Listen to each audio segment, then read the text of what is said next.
ವೀಕ್ಷಕರೇ ನಮಸ್ಕಾರ. ನೀವು ನೋಡ್ತಾ ಇದ್ದೀರಾ ಅಶ್ವಮೇಧ. ನಾನು ಅಶ್ವದಿವೇತ್.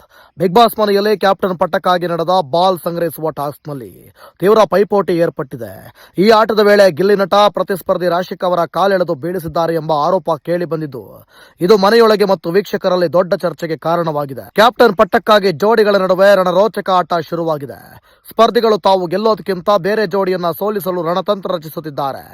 ಈ ಜಿದ್ದಾಜಿದ್ದಿನ ಆಟದಲ್ಲಿ ರಕ್ಷಿತಾ ಶೆಟ್ಟಿ ಮತ್ತು ಮಾಳು ತಮ್ಮ ಆಟವನ್ನ ಮುಂದುವರೆಸಿದ್ದಾರೆ. ಸದ್ಯ ಮನೆಯಲ್ಲಿ ರಚನೆಯಾಗಿರುವ ಜೋಡಿಗಳಿಗೆ ಬಿಗ್ ಬಾಸ್ ಬಾಲ್ ಟಾಸ್ಕ್ ನೀಡಿದ್ದಾರೆ. ಅತಿ ಹೆಚ್ಚು ಬಾಲ್ ಸಂಗ್ರಹಿಸುವ ಜೋಡಿ ಈ ಆಟವನ್ನ ಗೆಲ್ಲುತ್ತದೆ. ಹಾಗಾಗಿ ಜೋಡಿಗಳು ಹೇಗಾದ್ರೂ ಮಾಡಿ ಆಟ ಗೆಲ್ಲಬೇಕೆಂದು ಪಣ ತೊಟ್ಟು ಕಣಕ್ಕಿಳಿದಿದ್ದಾರೆ. ಗಿಲ್ಲಿ ಕಾವ್ಯ ಮತ್ತು ಸೂರಜ್ ರಾಶಿಕಾ ಜೋಡಿಗಳ ನಡುವೆ ತೀವ್ರ ಸ್ಪರ್ಧೆ ಏರ್ಪಟ್ಟಿದೆ. ಈ ನಡುವೆ ಗಿಲ್ಲಿಯ ಮೋಸದಾಟ ವೀಕ್ಷಕರ ಮುಂದೆ ಬಯಲಾಗಿದೆ ಅಂತ ವೀಕ್ಷಕರು ಛೀ ಅಂತಿದ್ದಾರೆ. ಜೋಡಿ ರಚನೆಯಾಗುತ್ತಿದ್ದಂತೆ ಕಾವ್ಯ ಮತ್ತು ಗಿಲ್ಲಿಯನ್ನ ಸೋಲಿಸಬೇಕೆಂದು ಸೂರಜ್ ರಾಶಿಕಾ ಮಾತನಾಡಿಕೊಂಡಿದ್ದಾರೆ. ಯಾರೇ ವಿನ್ ಆದ್ರೂ ಮೊದಲು ನಮ್ಮನ್ನ ಆಟದಿಂದ ಹೊರಗಿಡುತ್ತಾರೆ. ಹಾಗಾಗಿ ನಾವು ಆಟ ಗೆಲ್ಲಬೇಕು ಎಂದು ಕಾವ್ಯಗೆ ಗಿಲ್ಲಿ ನಟ ಹೇಳಿದ್ದಾರೆ. ಇಂದು ಬಿಡುಗಡೆಯಾಗಿರುವ ಪ್ರೋಮೋದಲ್ಲಿ ಸ್ಪರ್ಧಿಗಳ ನಡುವೆ ಆಟದ ತೀವ್ರತೆ ಎಷ್ಟಿತ್ತು ಎಂಬುದನ್ನು ಗಮನಿಸಬಹುದಾಗಿದೆ.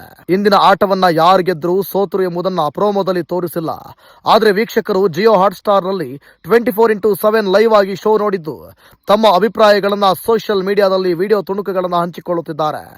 ಜೋಡಿ ಸ್ಪರ್ಧಿಗಳ ಒಂದೊಂದು ಕಾಲು ಸೇರಿಸಿ ಕಟ್ಟಲಾಗಿರುತ್ತದೆ. ಬಾಕ್ಸ್ನಲ್ಲಿರುವ ಚೆಂಡುಗಳನ್ನ ಸಂಗ್ರಹಿಸುವ ಟಾಸ್ಕ್ ಇದಾಗಿತ್ತು. ಕಾಲು ಕಟ್ಟಿದ್ರಿಂದ ಕುಂಟುತ್ತಲೆ ಸ್ಪರ್ಧಿಗಳು ಬಾಲ್ ಸಂಗ್ರಹ ಮಾಡುತ್ತಿದ್ರು.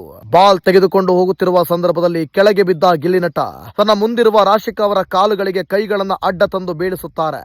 ಅದೇ ಕ್ಷಣದಲ್ಲಿ ಗಿಲ್ಲಿ ಈ ರೀತಿಯೆಲ್ಲ ಮಾಡಬಾರದು ಕಾವ್ಯಶೈವ ಹೇಳುತ್ತಾರೆ. ಗಿಲ್ಲಿ ಅವರ ಈ ಆಟವನ್ನ ನೆಟ್ಟಿಗರು ಚೀಪ್ ಗಿಮಿಕ್ ಮತ್ತು ಮೋಸ ಎಂದು ಕರೆದಿದ್ದಾರೆ. ವೈರಲ್ ಆಗಿರುವ ಮತ್ತೊಂದು ಕ್ಲಿಪ್ ನಲ್ಲಿ ಅಶ್ವಿನಿ ಗೌಡ ಮತ್ತು ರಘು ಮುಂದೆ ರಾಶಿಕಳನ್ನ ಗಿಲ್ಲಿ ಬೀಳಿಸಿದ. ಇದರಿಂದ ರಾಶಿಕಾ ಮೂಗಿಗೆ ಗಾಯವಾಯಿತು ಎಂದು ಸೂರಜ್ ಹೇಳುತ್ತಾರೆ. ಗಿಲ್ಲಿ ಯಾಕೆ ಹೀಗೆ ಮಾಡ್ತಾನೆ ಎಂದು ಅಶ್ವಿನಿ ಗೌಡ ಬೇಸರ ವ್ಯಕ್ತಪಡಿಸುತ್ತಾರೆ. ಮತ್ತೊಂದು ಕ್ಲಿಪ್ ನಲ್ಲಿ ಗಿಲ್ಲಿಯೇ ರಾಶಿಕಳ ಕಾಲೆಳೆದ ಎಂದು ರಜತ್ ಸಹ ಹೇಳುತ್ತಾರೆ. ಕಾಲೆಳೆದಿಲ್ಲ, ಕಾಲು ಹಿಡಿಯೋಕೆ ಬಂದೆ ಎಂದು ಗಿಲ್ಲಿ ಸ್ಪಷ್ಟನೆ ನೀಡಿದ್ದಾರೆ.